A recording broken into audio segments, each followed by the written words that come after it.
Rise of dictatorship, fascism and Nazism. Fascism start कहाँ पे हुआ था? वो इटली में स्टार्ट हुआ था। इटली में कौन स्टार्ट किया था? तो उसका नाम था बेनिटो मसोलिनी। फेसिज्म वर्ड आता कहाँ से? फेसिज्म वर्ड का मतलब है फेसिस, यानी कि बंडल ऑफ रॉड्स, उसके बीच में एक्स रखा हुआ है, तो वही सिंबल है फेसिज्म का। फिर आता है इस पार्टी को राज करने का पावर कहाँ से आया, किस कारण ये राइज किया। फिर उसके बाद इसका राइज का फर्स्ट कारण आता है discontentment after the treaty of Versailles. जो इटली को प्रॉमिस किया गया था राज्य देने के लिए, वो दिया ही नहीं गया। इटली को देने के लिए बोला गया था टेरेंटिनो, ट्रिस्टी, इस्ट्रिया एंड फ्यूमे, और कुछ कोस्टल रीजन्स डलमाटिया का, और कुछ पार्ट टर्की का और जर्मनी का। मगर उसको कुछ नहीं मिला, उसको बहुत कम चीज़ मिला। जैसे उसको जो मिला वो था सर्दर्न टिरोल और टेरेंटिनो और कोस्टल रीजन डलमाटिनिया का। तो उसी लिए ये ट्रीटी ऑफ वर्सेलिस से ये सेटिस्फाई नहीं था, तो ये भी एक कारण था फेसिज्म को राइज करने का। फिर इकोनॉमिक क्राइसिस यानी कि जब इटली वर्ल्ड वार 1 में लड़ा, तब फिर उसका बहुत सारा पैसा वेस्ट हुआ और इसको कुछ पैसा ऐसा दिया नहीं गया, तो उसी लिए इसका बहुत सारा लाइफ और मनी भी लॉस हो गया था इस वर्ल्ड वार 1 के कारण।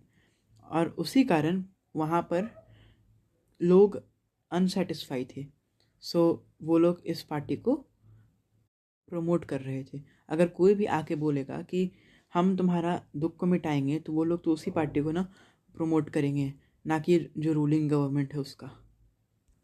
फिर उसके बाद आता है वीक गवर्नमेंट यानी कि जो गवर्नमेंट था ट्रीटी ऑफ वर्सेलिस के डिसऑनरमेंट के कारण ये इसका जो गवर्नमेंट था वो वीक हो गया था। इटली में जब वोट होता था तो कोई भी पार्टी अपना मेजॉरिटी सेटिस्फाई नहीं कर पाता था, तो उसी कारण वहाँ पर बहुत सारा कोलिशन गवर्नमेंट चल रहा था। कोलिशन गवर्नमेंट यानी कि बहुत सारे पार्टी के साथ कोलाइड करके गवर्नमेंट चल रहा था, जिसके कारण क्या होता था, अगर एक पार्टी एक रूल को बेनिफिट के लिए भी लाना चाहता था, तो सेकंड पार्टी का अगर खुद का बेनिफिट नहीं होता था तो वो उस रूल को आने नहीं देता था। उसके बाद एक कारण ये भी है लीग ऑफ नेशंस का जो फेलियर हो गया। लीग ऑफ नेशंस का फेलियर इसलिए क्यों हुआ, क्योंकि जब वर्ल्ड वार 2 स्टार्ट होने वाला था तो फिर वो आके पीस क्यों नहीं मेंटेन कराया कंट्री में। उसका काम था पीस मेंटेन कराना, तो पीस नहीं मेंटेन कराया। उसमें जो failure of league of nation जो था वो अमेरिका के द्वारा स्टार्ट किया गया, मगर अमेरिका ने उसको ज्वाइन नहीं किया, तो उसीलिए लीग ऑफ नेशंस का भी कोई रोल नहीं रह गया था। तो उसीलिए फेलियर के कारण ये कह सकते हैं कि फेसिज्म पार्टी राइज करने लगा इटली में। अब आते हैं राइज ऑफ नेजिज्म इन जर्मनी।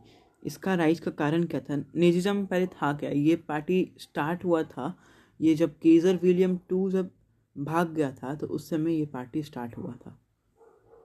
ये वही रूलर था केजर विलियम 2 जब जो वर्ल्ड वॉर 1 के समय था, यही संभाल नहीं पाया था जर्मनी को वर्ल्ड वॉर 1 के समय।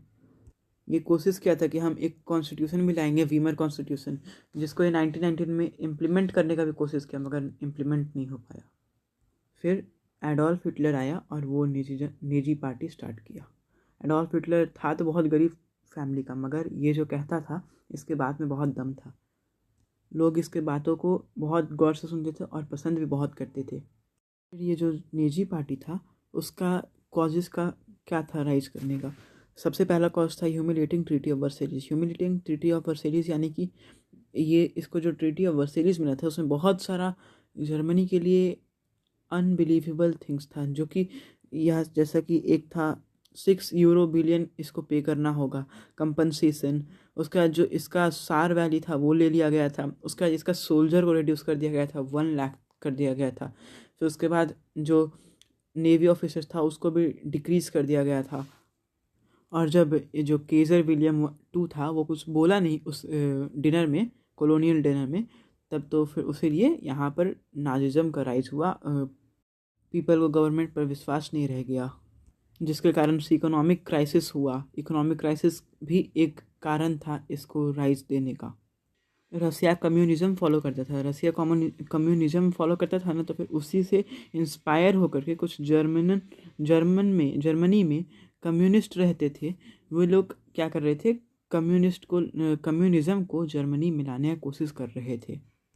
और फिर इसका रीज़न राइज का एक और था कि जो हिटलर था, हिटलर का जो पर्सनैलिटी था वो कैरिस्मेटिक था, वो जो भी बोलता था लोगों को आसानी से भरोसा हो जाता था उस बात पे।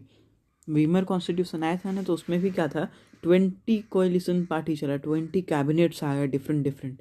तो फिर जिससे आप तो सोच सकते हो, ये 20 इंडिया में बस बीजेपी का एक गवर्नमेंट चल रहा है, तो वहाँ पर 20 पार्टीज ऐसे एक साथ आकर के, मतलब हद ही हो गई थी। पार्टी का जो मेन एम था यही था कि हम अपने देश में डिक्टेटरशिप लाएं और सारा अपोजिशन पार्टी को हम क्रश कर दे, ब्रेक कर दे। कम्युनिज्म को जड़ से भगाना, ज्यूज़ का भी ये खात्मा करना। इन लोग को ज्यूज़ से बहुत जलन था। हिटलर जो था बता दिया था कि जो ज्यूज़ है ये गद्दार है, ये अलाइज के साथ जाकर के मिल गए थे। अलाइज में आता था Britain, France, USA and Italy. फिर उसके बाद सेंट्रल पावर में आता था Germany and Austria and Hungary. आता similarities of fascists and Nazi ideologies. ये दोनों में सिमिलैरिटी क्या था, दोनों का जो राइज का कारण था वो था ट्रीटी ऑफ वर्साइल्स। फिर उसके बाद सब एक ही पार्टी, एक ही लीडर की सपोर्टर्स थे, मतलब डिक्टेटरशिप के लिए। ये साल भर, मतलब जब तक ये इनका रूल चला तब तक कोई गवर्नमेंट नहीं आ पाया, बस डिक्टेटरशिप ही चला। दोनों जो थे इम्पीरियलिज्म यानी कि एग्रेसिव नेशनलिज्म का फॉलो करते थे। मतलब एग्रेसिव नेशनलिज्म क्या हो गया, नेशनलिज्म तो वो होता है कोई कंट्री के हित के लिए किया जाता है, मगर अग्रेसिव नेशनलिज्म, अगर कोई ज़्यादा नेशनलिज्म कर रहा है, अगर कोई दूसरे कंट्री को ख़राब कह रहा है, यहाँ तक तो बात सही है कि अपने कंट्री में नेशनलिज्म ला रहा है वो, मगर अगर वो दूसरे कंट्री को ख़राब कह रहा है तब वो नेशनलिज्म नहीं रहता है, वो बन जाता है एग्रेसिव नेशनलिज्म। यानी कि वो अपने हित के लिए दूसरे कंट्री को कुछ कह रहा है।